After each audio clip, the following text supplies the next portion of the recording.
Here's how a shocking UFO experience completely changed the destiny of this entire life.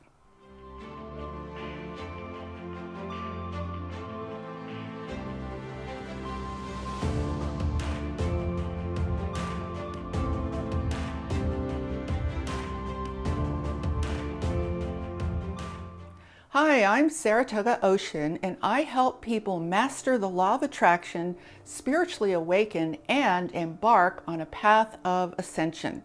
And today in this video, I want to share with you the most profound and amazing UFO experience that completely altered the destiny and the course of this entire lifetime. Now, I'm not sharing this story with you because I'm totally into UFOs or any of that stuff. Actually, I find it a little bit boring to be thinking about stuff flying around in the sky. That's really the truth. I'm sharing this story with you because I want you to understand that there is so much more going on than what we experience in our day-to-day lives on this planet. Because you see, we kind of live, our consciousness is in sort of a box, and we actually believe that what we perceive in an everyday way of things is probably all there is. Maybe you think the universe is just a big void because science has never proven that there's anything else out there. But I want to share this story with you mainly because I want you to know that there is something so profound beyond what we experience every day in our lives, and that things can manifest that are completely outside the realm of what you might have thought was possible in your own life. Now, before I start the specific story about the UFO experience, I have to set the stage for you by letting you know that I am what is termed a walk-in. And let me give you a real simple explanation of what that is.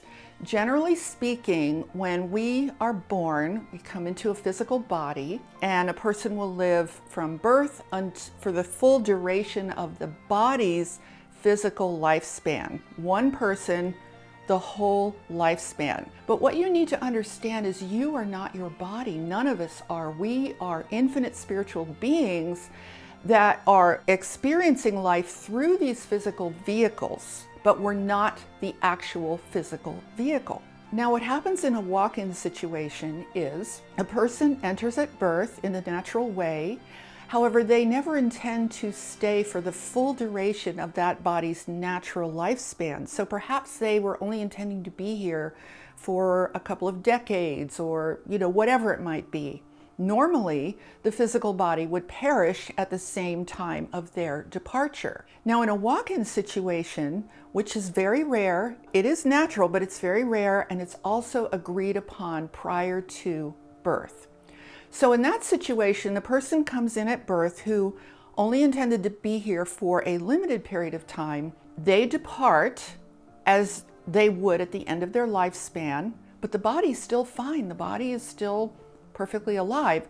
And what happens is another being comes in, and that is the walk-in, and that would be my situation, comes in and lives out the remainder of that lifetime with a completely different purpose in mind. I'm not going to go into a great deal of detail about that here because I really want to focus on this UFO situation. Now, the reason I had to set the stage with that story is because the story actually happened before I physically got here, but is a part of the entire trajectory of my arrival and this body's physical experience. So essentially, I can tell you this story almost from a first-hand experience because I still have the full memory of the person who was here prior to myself. Now, if this sounds outlandish to you, I really understand because, I'm always very reluctant to actually talk about my whole walk-in experience.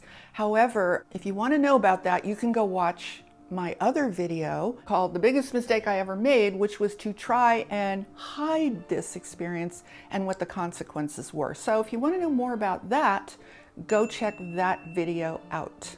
So with all that said, let's get on with the story that we are here to talk about. The person who was here prior to myself, her name was Karen.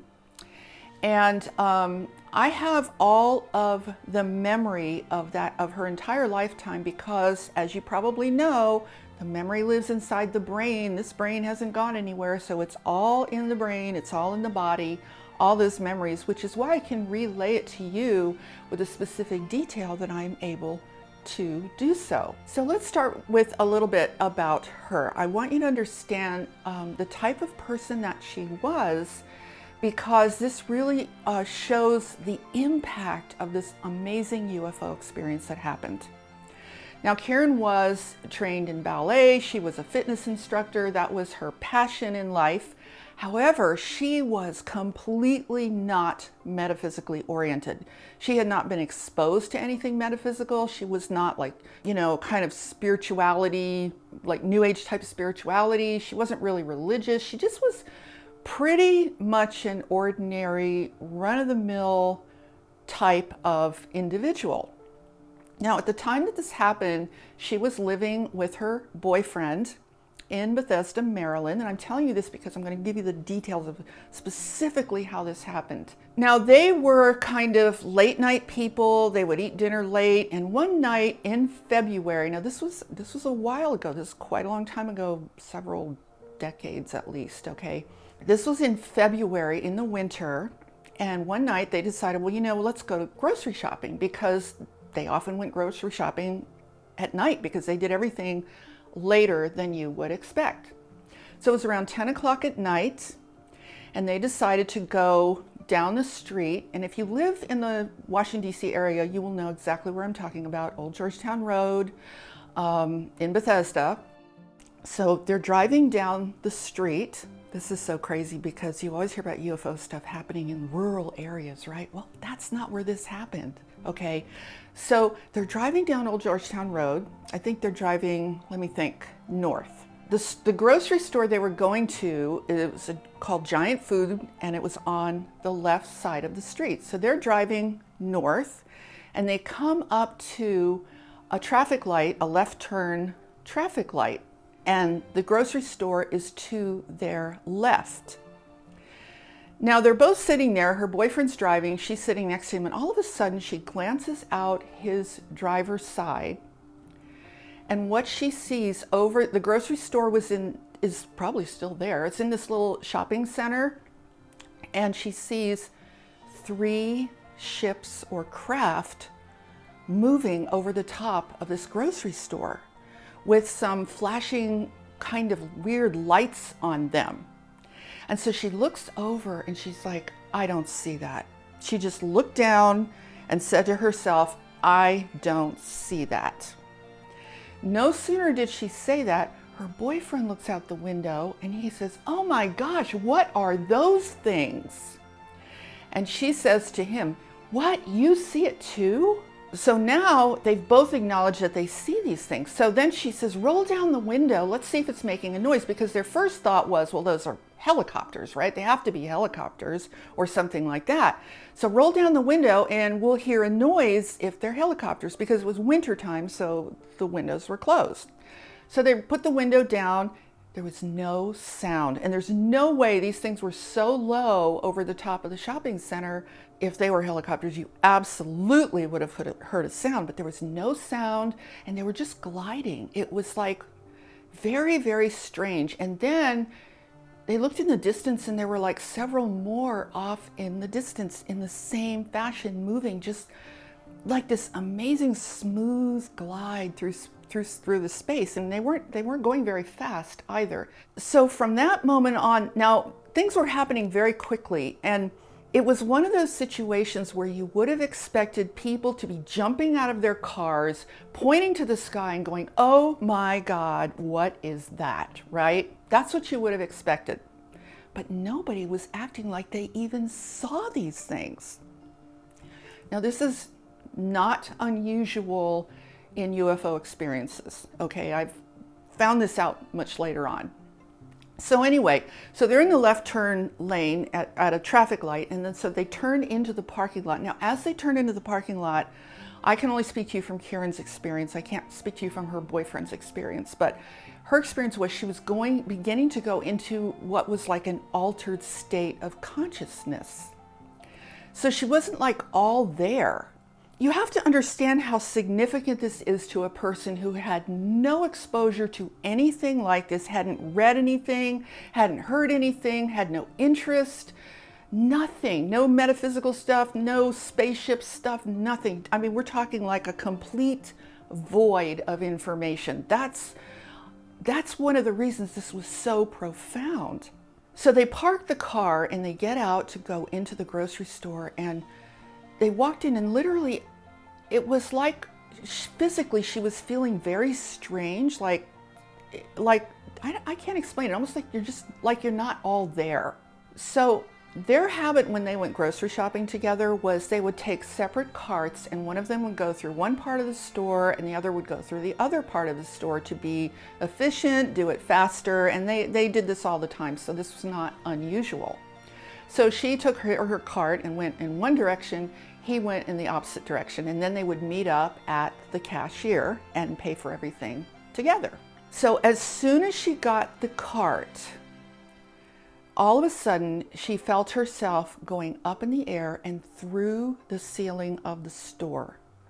Now, this is very difficult to explain, and you have to understand that in these types of experiences, extraterrestrial type of experiences, they can literally alter the fabric of space-time, alter reality.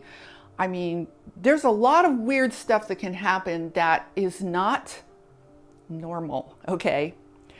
Now, the thing that was strange about this is it felt like a physical experience, but at the same time, it wasn't entirely like normal physical, because our physical experience is very dense. You know, things don't go through walls, right? So it was a weird experience. So anyway, she felt herself going up through the ceiling. The next thing she knew, she's back at their house where they lived, in the living room, standing in front of this big stone fireplace, which they had in their living room. Now, I'll tell you why I think this happened in a moment. So they're standing in front of this big stone fireplace, and she's facing this being, this beautiful man. He's all dressed in radiant white. He has sort of dark skin, dark hair, and the most beautiful, loving brown eyes. These deep brown eyes are just filled with love. And he looked at her and he extended his hand and he said, "Come with me, I want to take you somewhere." And there was no fear. That was the amazing thing. There was no fear, none at all. So the next thing she knew, she was up in a spaceship above the Earth. And if I try to tell you the distance that this ship was from the Earth, I don't know if this works on video very well, but let's say if you were looking at the Earth from the ship, the Earth would have looked about this big. Okay, that's about the size the Earth would have looked from this ship. Now, what was interesting is there were a whole bunch of other people on this ship from all over the world. The sense was that this was not only happening on this one ship, it was happening in other, I'm not going to call them UFOs, I'm just going to call them like spaceships or vehicles or whatever, okay? But anyway, there were people from all over the world, and I don't know exactly how many people were taken up onto this one particular ship that she was on. Maybe, I'm gonna say wild guess, around 75 or so, maybe more, because this thing was really big. And it was just like this big giant room. And the thing was that the walls could go from opaque to completely transparent. So it wasn't like windows, there weren't any windows, but they could make it so the walls you could just see through. That's how they could see the Earth. And the Earth was like this beautiful, radiant blue jewel, just gorgeous, right? From space.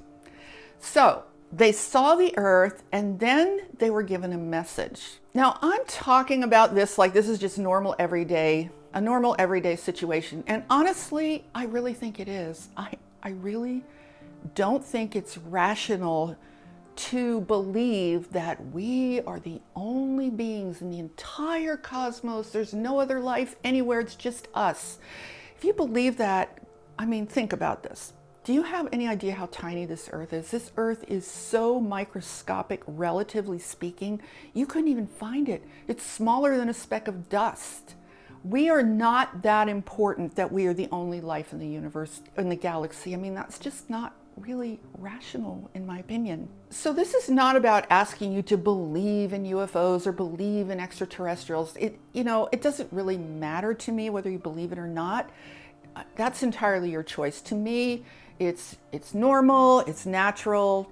It's not a big deal. It's only a big deal if you think we are the only living things in the entire cosmos, which I think is just really out there, okay? Anyway, now the sense was that there were maybe several different types of beings on this ship. The ones that I distinctly can tell you I have memory of were very tall beings of light. They were very tall, they had very long arms, very long legs, very benevolent. And the atmosphere, I have to tell you, this is the most important part of this story next to the message, is the atmosphere was one of love. There was no fear, none. I mean, it was like the most amazing experience. We don't have that here on this earth. We do not have that kind of atmosphere here. Our atmosphere here is one of duality, it's one of conflict, it's one of fear and anger and all that stuff. Well, none of that was going on in this situation. It was just, it's indescribable, because I can promise you that does not exist on this earth. That kind of high vibrational feeling of love. I actually believe this was the reason that her experience was first going back to her house. Remember I told you at the beginning, standing in front of the big stone fireplace and this being. I think that was to probably this is my theory, okay, to maybe create an interim step, being at home, you're comfortable, this is a beautiful being, this is not going to be a horrible shock, instead of just going straight up to the ship and just, oh my God, it's so shocking. So my theory is that little interim step was done very deliberately to position her to be able to go into that situation and feel balanced, feel grounded, feel okay, right? Now, bear in mind that none of this was experienced the way that we experience things on this planet. It's not like there was a whole bunch of mental processing going on. It's almost like going to a much higher state of being, a higher vibrational state of being. You just don't experience things in the same exact way. Now, a lot of communication was being given to the people on this ship. Initially, the entire group was receiving a communication. Now, I can't even tell you if it was in English, if it was even in an earth language, because I'm kind of thinking maybe not. I'm not sure how this message was being conveyed, because I can't say it was like people talking like we talk. It was just something that was imparted, and it was what it was about, which is fascinating when you think about the fact that we're all talking about ascension these days, right? What was being communicated, and this was a long time ago, guys, is that Earth is going to go through a major transition. Something really big is going to happen on the Earth. And these people were being given a communication that you are here to play a role in that transition. So they kept referring to it as a transition. And I can only tell you from the place of the memory, of whatever memory is in this physical body from this experience. Okay, so there were big chunks of that communication that were not recalled.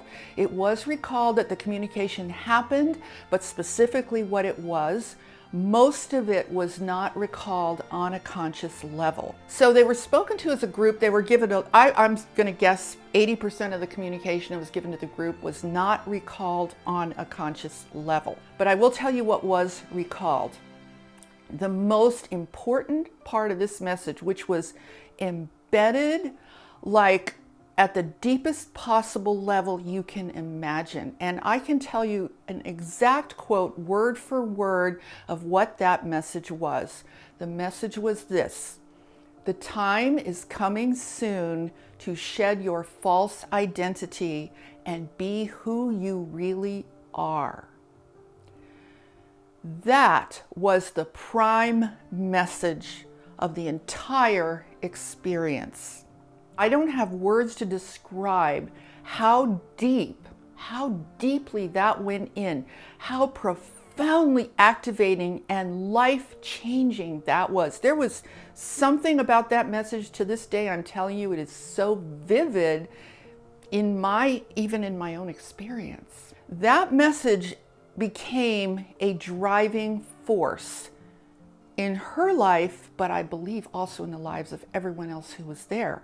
And the people that were there, I have to tell you, were from all walks of life, different parts of the world. It wasn't like, oh, it was all the same kind of people, or, it might have been a whole bunch of light workers who had these identities that they'd adopted from their lives on planet Earth, and everybody looked different. Everybody had a different story. Everybody had a different, personality, or, you definitely tend to think of yourself, we all do this, as the sum of your past experiences. So that reflects in your expression. It reflects in who you believe you are and who you tell people you are. So it looked like a whole bunch of disparate individuals who all had different backgrounds and were from different parts of the world. But the thing that was in common was that message. The time is coming soon for you to shed your false identity and be who you really are. And here we are in the midst of a mass spiritual awakening. Now, this happened decades ago, guys. When you're talking about extraterrestrial intelligence, their timing is not like ours. To us, the time's coming soon. Well, like, what is that, next week? Next month? Could be years and years. See, because to them, that could be the blink of an eye. But here we are right now in the midst of what they were talking about. And that's one of the reasons I wanted to share this story with you, because I think it's so significant. Now, after this communication happened to the entire group, this is where the memory gets a little fuzzy, but it was like there were I can only speak for her, but the sense was that this was happening to other people too, where people were being communicated to as individuals, specifically related to their situation. Now, here's another very odd part that is really impossible to explain, because we don't have the reference points for all of the different ways that this dimension in reality can be altered to accommodate these types of situations. So, you might wonder, well, what was going on in the grocery store while this is all happening, right? She had a sense of seeing herself, or seeing her body, it wasn't even herself, in the grocery store like a robot. It was almost like two different physical realities were occurring at the same time. This is what was so strange. There was the physical experience of being on board this ship and everything that she was going through, and there was a simultaneous feeling of a connection, or able to see her physical body moving through the grocery store, but not doing anything, just like a robot pushing this cart. Like it wasn't even real. It was so strange. And again, I don't know how to exactly explain that, because what kind of reference points do we have for that in our everyday life, right? None. So that's really the best that I can tell you about what was going on there. So this entire thing was so graceful, so beautifully orchestrated, so amazing. Now, what happened next is all of a sudden she found herself going back into the grocery store at the checkout counter, holding onto her grocery cart and almost like snapping out of this whole thing. And it was like, oh my God. Oh my God. And she met her boyfriend. They went through, they paid for their groceries, and they went out. Now, he had no idea any of this was happening to her. No idea at all. They go out, and the minute they go out in the parking lot, they're looking up at the sky. And here's what again, I can't speak for his experience, because they were just talking about what they had seen before they went in, and they're gone. They're not here anymore. And she was looking up at the sky with so much longing. And you want to know why? The reason why was because of the love. And this is so important why I wanted to share this with you guys, because you hear UFO stories and it's all this junk, it's like, oh, fear and weird things happen. It's like, I don't care about all that stuff. Honestly, I'm not interested in any of that stuff. I really want to emphasize that in this situation, the love was incredible. So she's looking up at the sky, just so much longing. Oh my gosh, I want to see them again. I want them to come back. It was just like, oh, they're gone, It was just like, oh my gosh, I want them to come back. So they went to the car and they drove home. Now this grocery store is not far at all from where they lived. They just lived off of Old Georgetown Road in a neighborhood on the side. So they go back home, and the whole way home they're talking about this, and they're saying, you know what, we have to turn on the news. So we're going to turn on the 11 o'clock news. And they thought, for sure, this is going to be on the news. This is like so incredible. These things flying over the giant food store in the shopping center on Old Georgetown Road, and it's going to be on the news for sure. So they go home and they turn on the TV. Now there's no internet yet, guys. So, we didn't have all that stuff we have today. So they turn on the TV and nothing. There's nothing about it. And they watch the news all the way to, I think, where they get to like sports. And that's where there's like, they're done with the news of the day at that point. And they're like, I can't believe they're not talking about this. This is crazy. And so then they started having a conversation together, and they said, well, should we call somebody? Maybe we need to call the police. They were even thinking of calling the police and alerting the police to the fact that these things had been flying in the air above the grocery store. Sounds crazy, doesn't it? They said, nah, we better not call the police. So then what they decided to do was wait till the morning, because they said, for sure, this is going to be in the newspaper tomorrow morning and we'll read about it then, right? Next morning comes, they get the newspaper. There's nothing in the paper about any of this. So they're like scratching their heads like, what the heck, This is totally weird. Now, they just didn't talk about it anymore. Once they saw that it was not in the paper, it was like, this is just not a topic of conversation anymore. This is like totally bizarre. Now, Karen did not share her experience with her boyfriend because she was really going through some stuff over this, and she couldn't even begin to talk about it at this point. It took her a very long time. I'm not even sure how long it took her. It might have taken her, I'm not sure if it took her several years. It took her a while before she shared it with him. And here's what happened. This is so interesting. So she would look at herself in the mirror. She went in the bathroom and looked at herself in the mirror. And she looked at her face, and it was like, this doesn't feel like my face. It feels like a mask. It doesn't feel like my face. It was so strange. Now, think about it. We're not our bodies, right? We know that intellectually, but this was like actually seeing it and experiencing it. And so she just couldn't figure out how to process any of this, because she didn't have this whole, oh, we're having a spiritual awakening, I totally get what's happening here. You see, none of that was in her conscious mind, and she didn't remember the whole communication. So all she came away with was that, like, this doesn't feel like my face, this feels like a mask. And then the other thing she came away with was, there's something I'm supposed to be doing, but I don't know what it is. And she knew it had something to do with the earth. She remembered the part about the transition of the earth, and she knew that she was supposed to do something related to that, but she had no idea what it was. So this question just kept filling her mind, like, but what am I supposed to do? What am I supposed to do? I don't know what I'm supposed to do. And then she thought to herself, am I supposed to write a book? Am I supposed to do a workshop? But then she would say to herself, but I don't have anything to write about. I don't know what I would do a workshop. I don't know what to do. Because remember, she was a fitness instructor. That was her thing. That was her passion. And ballet and fitness, those were her things. And she wasn't into anything else, really. She had been involved in a personal growth thing for a while, but that really wasn't her thing to bring to the world as far as she knew. So then there was like this driving force inside of her to find out, what am I supposed to be doing? Because she knew there was some purpose, but Can you imagine not knowing what it is and feeling that intense inner push to do whatever it is that you don't know what you're supposed to do? So she started going these long walks, and I think that was almost like a reaction, like looking, walking. What am I supposed to do? What am I supposed to do? What am I supposed to do?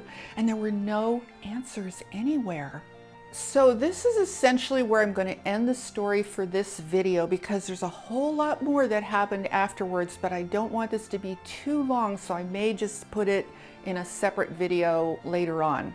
But let me just tell you this much. This experience completely changed her life. It was like night and day. For the next 8 years or so, dramatic changes happened in her life.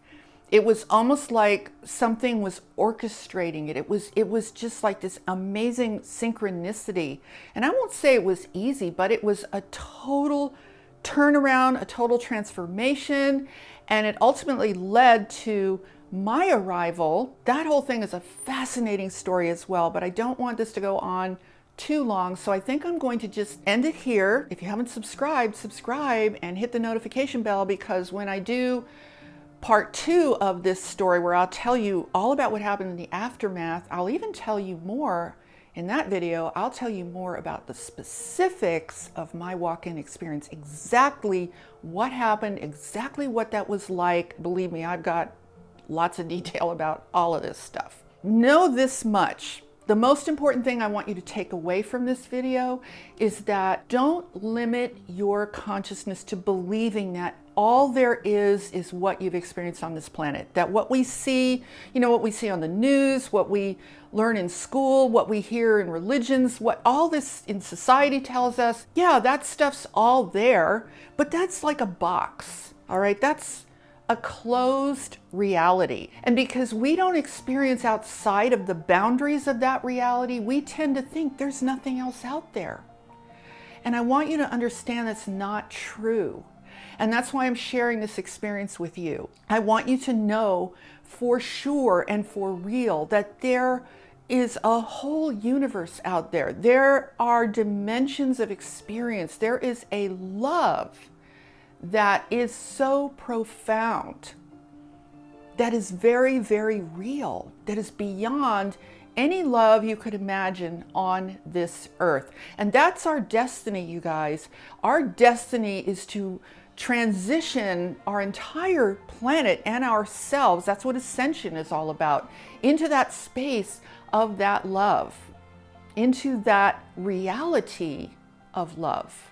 So I hope this video has given you a sense of hope. I hope it's expanded your consciousness. I hope it's helped to raise your vibration, because you see, when we open our minds to understand that so much more is possible in this universe, in this cosmos, on a very positive level of light and love, that literally raises your vibration very, very quickly. It helps you to release that grip on what you perceive as the only possible reality, and therefore you hold on to it with all your might and all your just yourself, so that you can loosen your grip, you can let go, you can relax, you can open up to incredible possibilities that just because we haven't seen them yet doesn't mean they're not there. So I hope you found value in this story. I hope it has inspired you. Leave me a comment below and let me know if you found this helpful, if you found that this just gave you some feeling of peace and